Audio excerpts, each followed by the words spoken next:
ವಿಷಯದ 3ನೇ ಪಾಠ ಎಳೆಯಿಂದ ಬಟ್ಟೆ ಪಾಠದ ಅಭ್ಯಾಸ ಪ್ರಶ್ನೋತ್ತರಗಳನ್ನು ನೋಡೋಣ. ತಾವೆಲ್ಲರೂ ವಿಡಿಯೋನ ಲೈಕ್ ಮಾಡಬೇಕು, ನಿಮ್ಮ ಫ್ರೆಂಡ್ ಸರ್ಕಲ್ಗೆ ಶೇರ್ ಮಾಡಬೇಕು. ಫಸ್ಟ್ ಟೈಮ್ ವಾಚ್ ಮಾಡ್ತಿದ್ರೆ ಸಬ್ಸ್ಕ್ರೈಬ್ ಜೊತೆಗೆ ಬೆಲ್ ಐಕಾನನ್ನು ಅವಶ್ಯವಾಗಿ ಒತ್ತಿ ಅಂತ ಹೇಳ್ತಾ, ನಮ್ಮ ಯೂಟ್ಯೂಬ್ ಚಾನಲ್ನಲ್ಲಿ 7ನೇ ತರಗತಿಯವರಿಗೆ ಕನ್ನಡ, ಸಮಾಜ ವಿಜ್ಞಾನ ಮತ್ತು ವಿಜ್ಞಾನ ವಿಷಯದ ಒಂದು ವಿಡಿಯೋಗಳು ಸಿಗ್ತವೆ. ಅದರ ಪ್ಲೇಲಿಸ್ಟ್ ಲಿಂಕನ್ನು ವಿಡಿಯೋದ ಡಿಸ್ಕ್ರಿಪ್ಷನ್ ಬಾಕ್ಸ್ನಲ್ಲಿ ಕೊಟ್ಟಿದ್ದೀರಿ. ತಾವೆಲ್ಲರೂ ಕೂಡ ಚೆಕ್ ಮಾಡಿ ವಿಡಿಯೋಗಳನ್ನ ನೋಡಿ ಅಂತ ಹೇಳ್ತಾ ಶುರು ಮಾಡ್ತೀನಿ. 7ನೇ ವರ್ಗದ ವಿಜ್ಞಾನದ 3ನೇ ಪಾಠ ಎಳೆಯಿಂದ ಬಟ್ಟೆ ಪಾಠದ ಅಭ್ಯಾಸ ಪ್ರಶ್ನೋತ್ತರಗಳನ್ನು. ಅಭ್ಯಾಸಗಳು. ಮೊದಲ ಪ್ರಶ್ನೆ, ಆಂಗ್ಲ ಭಾಷೆಯಲ್ಲಿನ ಈ ಕೆಳಗಿನ ಶಿಶುಗೀತೆಗಳನ್ನು ನಿಮಗೆ ಚೆನ್ನಾಗಿ ಪರಿಚಯವಿರ್ಬೋದು.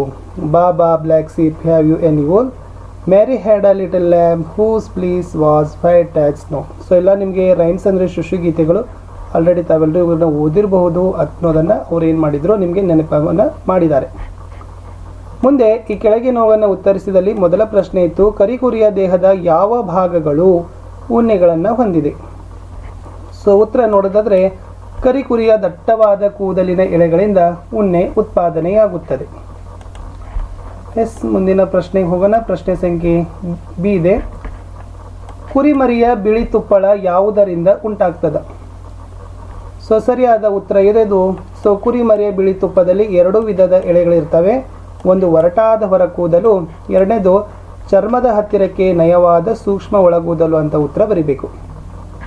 ಮುಂದಿನ ಪ್ರಶ್ನೆ, ರೇಷ್ಮೆ ಹುಳುವು ಒಂದು, ಎ ಕಂಬಳಿ ಹುಳು, ಬಿ ಲಾರ್ವಾ. ಈ ಪರ್ಯಾಯಗಳಿಂದ ಸರಿಯಾದದ್ದನ್ನು ಆರಿಸಿ. ಆಯ್ಕೆ 1 ಎ, ಆಯ್ಕೆ 2 ಬಿ, ಆಯ್ಕೆ 3 ಎ ಮತ್ತು ಬಿ, ಆಯ್ಕೆ 4 ಎ ಮತ್ತು ಬಿ 2 ಅಲ್ಲ. ಸರಿಯಾದ ಉತ್ತರ ಮೊದಲನೇದು ಕಂಬಳಿ ಹುಳು ಅಂತಕ್ಕಂಥದ್ದು ಸರಿಯಾದ ಉತ್ತರನೇ ಆಗ್ತದೆ. 3ನೇ ಪ್ರಶ್ನೆ, ಈ ಕೆಳಗಿನವುಗಳಲ್ಲಿ ಯಾವುದು ಉಣ್ಣೆಯನ್ನು ನೀಡೋದಿಲ್ಲ? ಮೊದಲನೇದು ಯಾಕ್, 2 ಒಂಟೆ, 3 ಮೇಕೆ, 4 ಜೂಲು ನಾಯಿ ಅಂತ ಕೇಳಿದ್ದಾರೆ. ಸೊ ಜೂಲು ನಾಯಿ ಅಂತಕ್ಕಂಥದ್ದು ಉಣ್ಣೆಯನ್ನು ಕೊಡದೇ ಇರತಕ್ಕಂಥ ಪ್ರಾಣಿ. ಈ ಕೆಳಗಿನ ಪದಗಳ ಅರ್ಥವೇನು ಅಂತ ಕೇಳಿದ್ದಾರೆ. ಸೊ ಕತ್ತರಿಸುವಿಕೆ, ಸಾಕಣೆ, ರೇಷ್ಮೆ ಕೃಷಿ ಅಂತ ಇದೆ. ಸೊ ಮೊದಲಿದೆ ಸಾಕಣೆ ನೋಡುವ.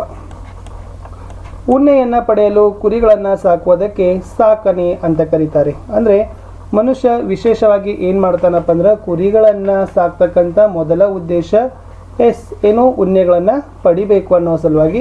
ಸೆಕೆಂಡರಿ ಅದನ್ನು ಮಾಂಸಕ್ಕಾಗಿನೂ ಅದನ್ನು ಏನು ಮಾಡ್ತಾರಪ್ಪ ಅಂದ್ರೆ ತಮ್ಮ ದೈನಂದಿನ ಜೀವನದ ಉಪಕಸುವಿಗಾಗಿ ಅದನ್ನು ಮಾರ್ಲುತ್ತಾರೆ.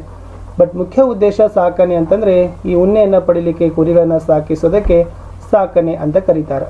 ಇನ್ನು ಎರಡನೇದು ಕತ್ತರಿಸುವಿಕೆ ಬರ್ತದೆ. ಕುರಿಯ ಮೈಯಿಂದ ತುಪ್ಪಳವನ್ನು ಅತ್ಯಂತ ತೆಳುವಾದ ಚರ್ಮದೊಂದಿಗೆ ಬೇರ್ಪಡಿಸುವುದಕ್ಕೆ ಕತ್ತರಿಸುವಿಕೆ ಅಂತ ಕರೀತಾರೆ.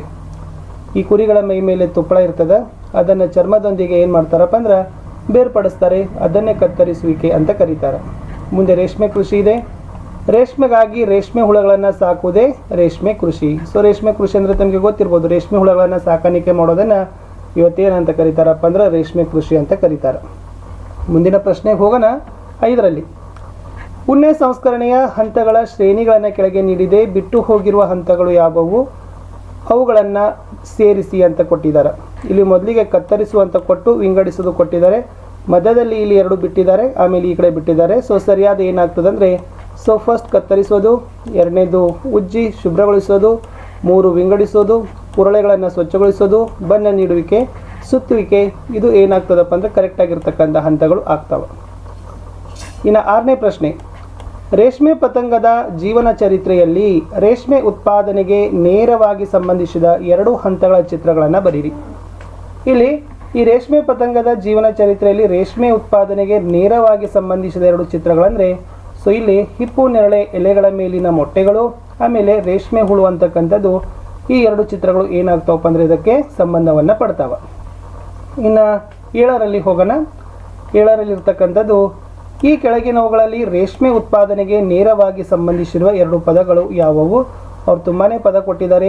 ರೇಷ್ಮೆ ಕೃಷಿ, ಪುಷ್ಪ ಕೃಷಿ, ಹಿಪ್ಪು ನೇರಳೆ ಕೃಷಿ, ಜೇನು ಕೃಷಿ, ವೃಕ್ಷ ಕೃಷಿ. ಅದಕ್ಕೆ ಕ್ಲೂ ಕೊಟ್ಟಿದ್ದಾರೆ. ಮೊದಲನೇದು ರೇಷ್ಮೆ ಕೃಷಿ ಹಿಪ್ಪು ನೇರಳೆ ಎಲೆಗಳ ವ್ಯವಸಾಯ ಮತ್ತು ರೇಷ್ಮೆ ಹುಳುಗಳ ಸಾಕಣೆ ಒಳಗೊಂಡಿದೆ. ಹಿಪ್ಪು ನೇರಳೆ ವೈಜ್ಞಾನಿಕ ಹೆಸರು ಮೋರಸ್ ಅಲ್ಫಾ. ಸೊ ಅಲ್ಲಿ ಎಸ್ ರೇಷ್ಮೆ ಕೃಷಿ ಮತ್ತು ಹಿಪ್ಪು ನೇರಳೆ ಕೃಷಿ ಅಂತಕ್ಕಂಥದ್ದು ಏನಾಗಬೇಕಾಗಿತ್ತು? ಉತ್ತರದಲ್ಲಿ ಸರಿಯಾಗಿ ಆಯ್ಕೆ ಆಗಬೇಕು. 8ರಲ್ಲಿ ಕಾಲಮ್ 1ರ ಪದಗಳನ್ನು ಕಾಲಮ್ 2ರಲ್ಲಿರ್ತಕ್ಕಂಥ ಸೂಕ್ತ ಪದಗಳೊಂದಿಗೆ ನಾವು ಈಗಾಗಲೇ ಏನು ಮಾಡಿದ್ದೀವಪ್ಪ ಅಂದರೆ ಹೊಂದಿಸಿ ಬರೆದಿದ್ದೀವಿ. ಇಲ್ಲಿ ಉಜ್ಜಿ ಶುಭ್ರಗೊಳಿಸೋದು ಅಂದ್ರೆ ಮುಂದೆ ಏನಾಗಬೇಕು, ಚರ್ಮದೊಂದಿಗಿನ ಕತ್ತರಿಸಿದ ಕೂದಲನ್ನು ಸ್ವಚ್ಛಗೊಳಿಸೋದು. ಇನ್ನು ಹಿಪ್ಪು ನೇರಳೆ ಎಲೆಗಳು ಮುಂದೆ ರೇಷ್ಮೆ ಹುಳುಗಳ ಆಹಾರ. ಯಾಕೆ ಏನಾಗ್ತದಪ್ಪ ಅಂದ್ರೆ ಉಣ್ಣೆ ಉತ್ಪತ್ತಿ ಮಾಡೋ ಪ್ರಾಣಿ. ರೇಷ್ಮೆಗೂಡು ಏನಾಗ್ತದೆ ಅಂದ್ರೆ ರೇಷ್ಮೆ ಎಳೆಗಳನ್ನು ಉತ್ಪತ್ತಿ ಮಾಡ್ತದೆ. ಇಷ್ಟು 4 ಏನಾಗಿತ್ತಂತಂದ್ರೆ ಕಾಲಮ್ 1ರೊಂದಿಗೆ ಸೇರಿ ಕಾಲಮ್ 2ರಲ್ಲಿ ನಾವೇನು ಮಾಡಿದ್ದೀವಿ ಅದನ್ನೇ ಸರಿಯಾಗಿ ಹೊಂದಾಣಿಕೆ ಮಾಡಿ ಬರೆದಿರ್ತಕ್ಕಂಥ ಉತ್ತರಗಳ ಪಟ್ಟಿನೇ ಆಗದ. ವಿದ್ಯಾರ್ಥಿಗಳೇ ಮುಂದೆ ಹೋಗುವ. ಈ ಅಧ್ಯಾಯವನ್ನು ಆಧರಿಸಿ ಪದಬಂಧವನ್ನು ಮುಂದಿನ ಪುಟದಲ್ಲಿ ನೀಡಲಾಗಿದೆ. ಕೆಳಗಿನ ಸುಳಿವುಗಳನ್ನು ಉಪಯೋಗಿಸಿ ಸೂಕ್ತ ಪದಗಳನ್ನು ಗುರುತಿಸಿ ಅಂತ ಕೊಟ್ಟಿದ್ದಾರೆ. ತಾವುಗಳು ಗುರುತಿಸಬೇಕಾಗ್ತದೆ. ಮೇಲಿನಿಂದ ಕೆಳಕ್ಕೆ ಹೋಗೋಣ. ಇದು ಮೇಲಿನಿಂದ ಕೆಳಕ್ಕೆ ಬರಬೇಕು. ಮೊದಲನೇದು ಚೆನ್ನಾಗಿ ತೊಳೆಯುವುದು ಅಂತ ಇದೆ. ಚೆನ್ನಾಗಿ ತೊಳೆಯೋದಕ್ಕೆ ಮೇಲಿನಿಂದ ಕೆಳಕ್ಕೆ ಏನಂತೀವಿ, ಇಲ್ಲಿ ಕೊಟ್ಟಿದ್ದಾರೆ ಶುಭ್ರಗೊಳಿಸುವುದು ಅಂತಕ್ಕಂಥದ್ದು ಆಗ್ತದೆ. ಇಷ್ಟೆಲ್ಲ ಏನಾಗ್ತದಪ್ಪ ಅಂತಂದ್ರೆ ಆಲ್ರೆಡಿ ನಿಮಗೆ ಉತ್ತರಗಳನ್ನು ನಾವು ನೋಟ್ ಮಾಡಿದ್ದೀವಿ.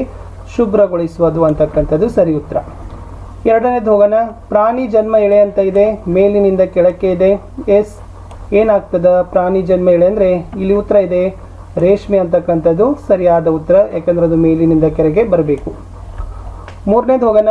ಉದ್ದವಾದ ದಾರದಂತಹ ರಚನೆ. ಉದ್ದವಾದ ದಾರದಂತಹ ರಚನೆಗೆ ಏನಂತ ಕರೀತಾರೆ ಅಂತ ಕೇಳಿದ್ದಾರೆ, ಅದನ್ನು ನಾರು ಅಂತ ಕರೀತಾರೆ. ಇಲ್ಲಿ ಮೂರನೇದು ನಾವೇನು ಮಾಡಿದ್ದೀವಿ ಕೊಟ್ಟಿದ್ದೀವಿ. ಇದು ಮೇಲಿನಿಂದ ಕೆಳಕ್ಕೆ ಇತ್ತು. ಇನ್ನು ಎಡದಿಂದ ಬಲಕ್ಕೆ ನೋಡೋಣ. ಬೆಚ್ಚಗಿಡುತ್ತದೆ ಅಂತ ಕೇಳಿದ್ದಾರೆ. ಯಾವುದು ಬೆಚ್ಚಗಿಡುತ್ತದೆ ಅನ್ನೋದನ್ನು ಅದನ್ನೇ ಹವಾಗುಣ ಅಂತ ಕರೀತಾರೆ. ಹವಾಗುಣ is the right answer. Next 5ನೇದು. ಇದರ ಎಲೆಗಳು ರೇಷ್ಮೆ ಹುಳುಗಳಿಂದ ತಿನ್ನಲ್ಪಡುತ್ತವೆ. ಯಾವುದರ ಎಲೆಗಳು ರೇಷ್ಮೆ ಹುಳುಗಳಿಂದ ತಿನ್ನಲ್ಪಡುತ್ತವೆ ಅಂದ್ರೆ ಹಿಪ್ಪು ನೇರಳೆ ಅಂತ ಬರ್ತದೆ. ಆಯ್ಕೆ ಎಡದಿಂದ ಬಲಕ್ಕೆ. 5ರ ಉತ್ತರ ಹಿಪ್ಪು ನೇರಳೆ ಅಂತಕ್ಕಂಥದ್ದು ಸರಿ ಉತ್ತರ.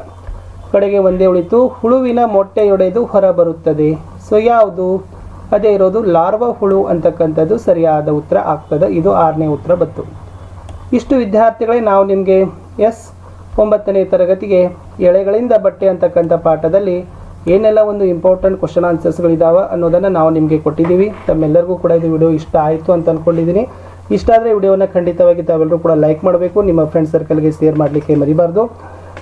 ಕನ್ನಡ ಮತ್ತು ಸಮಾಜ ವಿಜ್ಞಾನದಲ್ಲಿಯೂ ಕೂಡ ತುಂಬ ಉತ್ತಮ ಗುಣಮಟ್ಟದ ವಿಡಿಯೋಗಳು ನಮ್ಮ ಯೂಟ್ಯೂಬ್ ಚಾನಲ್ನಲ್ಲಿ ಸಿಗ್ತವೆ. ಅವುಗಳನ್ನು ಸಹಿತ ತಾವುಗಳು ನೋಡಿ. ನೀವೆಲ್ಲರೂ ಕೂಡ ವಿಡಿಯೋನ ಲೈಕ್ ಮಾಡ್ತೀರಿ, ಶೇರ್ ಮಾಡ್ತೀರಿ, ಹಾಗೂ ಫಸ್ಟ್ ಟೈಮ್ ನೋಡ್ತಿದ್ರೆ ಸಬ್ಸ್ಕ್ರೈಬ್ ಮಾಡ್ತೀರಿ ಅಂತಕ್ಕಂಥ ಆಶಾಭಾವನೆಯೊಂದಿಗೆ ಈ ವಿಡಿಯೋವನ್ನು ಇಲ್ಲಿಗೆ ಮುಗಿಸ್ತೀನಿ. ಮತ್ತೆ ನಾನು ನಿಮಗೆ ಸಿಗ್ತೀನಿ ಹೊಸದಾಗಿರ್ತಕ್ಕಂಥ ವಿಡಿಯೋದ ಡಿಸ್ಕ್ರಿಪ್ಷನ್ ಬಾಕ್ಸ್ನಲ್ಲಿ ನಮ್ಮದೇ ಒಂದು ಟೆಲಿಗ್ರಾಮ್ ಗ್ರೂಪ್ನ ಐಡಿಯನ್ನು ಲಿಂಕನ್ನು ಪ್ರೊವೈಡ್ ಮಾಡಿದ್ದೀನಿ, ಸ್ಟಡಿ ವಿತ್ ಪರಶುರಾಮ್ ಅಂತ. ಅದಕ್ಕೆ ಒತ್ತಿ ನಮ್ಮ ಟೆಲಿಗ್ರಾಮ್ ಗ್ರೂಪನ್ನು ಸೇರಿಕೊಳ್ಳಿ ಅಂತ ಹೇಳ್ತಾ ಮತ್ತೆ ಸಿಗ್ತೀನಿ ಹೊಸ ವಿಡಿಯೋದಲ್ಲಿ. ಅಲ್ಲಿಯವರೆಗೂ ಬಾಯ್.